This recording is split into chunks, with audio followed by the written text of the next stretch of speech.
Assalamualaikum dan salam sejahtera.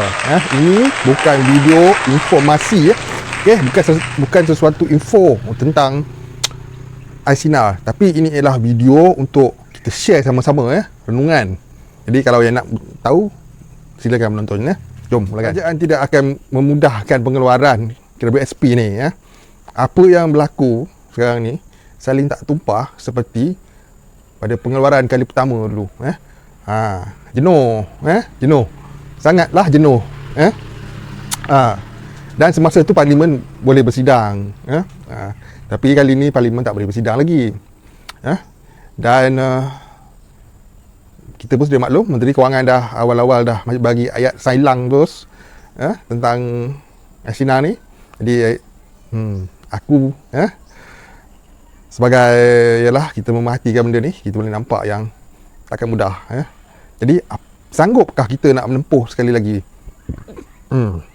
Menempuh sekali lagi onak ranjau berduri yang pernah kita tempuh semasa iSinar yang pertama? Korang sanggup? Janganlah kita mengimpikan akan mudah-mudah untuk dapat iSinar 2.0 ni. Sebenarnya susah sebab kerajaan tidak akan membenarkan. Jadi usaha kenalah diadakan dengan lebih kuat lagi. Kita sebagai rakyat sebenarnya, kita cuma bersuara. Suara kita ni tak didengari pun. Tapi wakil rakyat sahajalah yang boleh membuat pendirian tu berubah.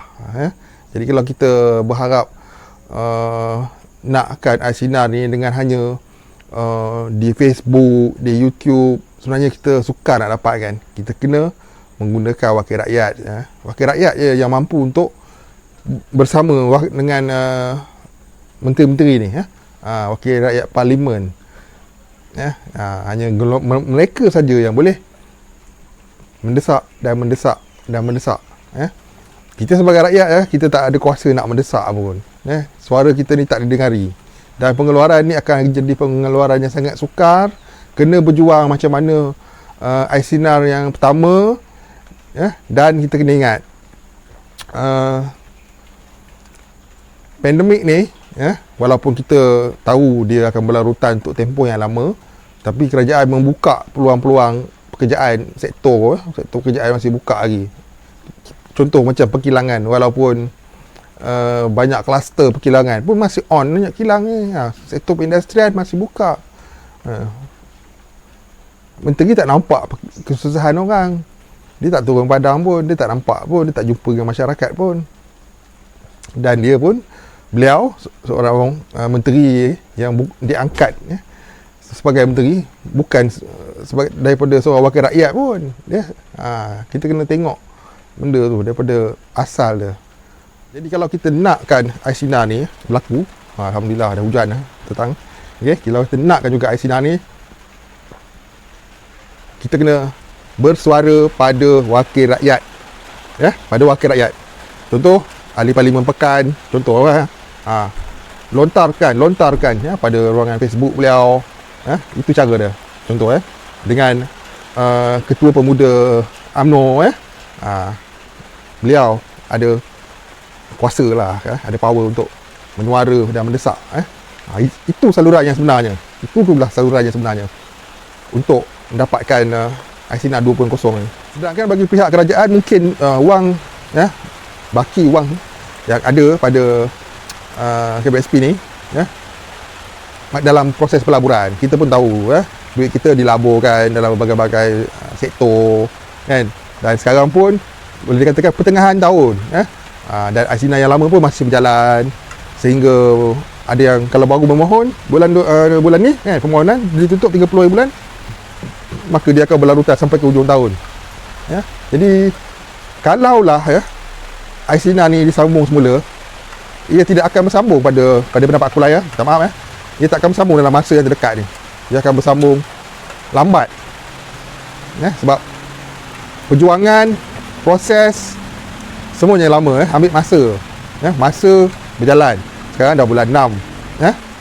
Jadi kalau kita harapkan iSinar ni akan disambung dalam masa beberapa bulan lagi, aku rasa benda tu macam tipis.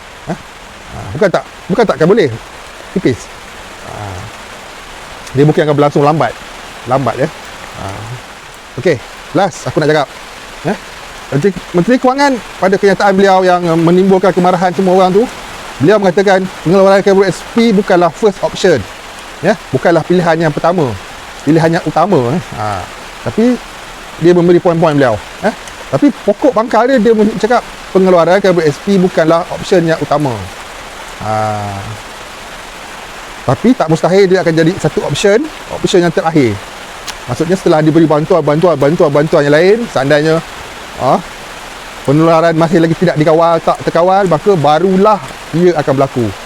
Maksudnya akan jadi option yang terakhir, bukan pilihan yang pertama lah. Maksudnya bukan option yang pertama. Itulah seperti aku cakap tadi kan. Bukannya mudah kerajaan nak mengeluarkan wang ke SP ni sekali lagi. Sebab kalau kita tengok akta dia pun, akaun 1 tak boleh keluarkan sebenarnya. Akaun 2 saja yang boleh. Apa yang beliau cakap tu, bila aku revise balik, aku tengok ada benarnya juga. Ada benarnya. Bukan aku nak menyokong Menteri Kewangan, tapi aku cakap ada benarnya juga apa yang disampaikan oleh beliau. Tapi dalam masa yang sama, benda tu tidak sesuai untuk dicakap pada masa ni kan. Tapi itulah, benda ni akan jadi satu benda yang agak sukar untuk dilaksanakan. Dan kalau ia nak dilaksanakan, lambat lagi lah kan. Point dia. Korang faham apa yang aku baru sampaikan ni. Dalam arti kata yang lain, kita jangan terlalu berharap sangat. Jangan berharap pun tentang pengeluaran kabel SP kali yang kedua ni. Tapi kalau kita masih berharap juga, salurkan ia ke tempat yang betul. Dekat YouTube, konten-konten kreator macam aku dan yang lain-lain, kita orang cuma menyampai sesuatu. Kadang-kadang informasi tu informasi sahih, kadang-kadang tu pandangan. Macam aku ni, aku bagi pandangan aku. Ini bukan informasi sahih, ini pandangan, ini bukan tentang info. Jadi pandangan aku mengatakan yang sangat susah, sangat sukar, dan ia boleh jadi mustahil untuk dilakukan kali yang kedua. Sebab itu bukan option yang pertama. Dan kerajaan berkemungkinan lah, kalau benda ni berlarutan lagi, selagi kerajaan ada dana, selagi kerajaan ada duit, kerajaan akan menyalurkan untuk bantuan. Dan bantuan tersebut kadang-kadang memanglah tak memuaskan hati kita. Sebagai contoh, golongan bujang dapat 100 saja bantuan UPR kan, tambahan. Memang tak puas hati lah golongan bujang, contoh. Tapi ada juga bantuan walaupun tiada. Dan lagi satu aku nak ingatkan, belanjawan 2022, belanjawan tahun 2022 pun akan dibentangkan tak berapa lama lagi. Okey? Dan pembentangan itu mestinya ketika parlimen dah pun bersidang, mestinya nak kena bentang di parlimen. Mana boleh bentang dekat dalam secara maya macam tu je, tak boleh. Jadi sebarang maklum balas tentang Aisina 2.0 ni berkemungkinan besar kita akan dapat tahu disambung ke tidak ke semasa belanjawan nanti. Masa belanjawan nanti baru kita tahu. Kalau nak ada pun, dalam belanjawan tu lah akan disebut pengeluaran Aisina 2.0 bagi tahun 2022 akan dilaksanakan. Itu contoh ayat dia. Okay? Jadi lambat lagi. Jadi aku faham lah apa yang aku cuba sampaikan dalam video ni.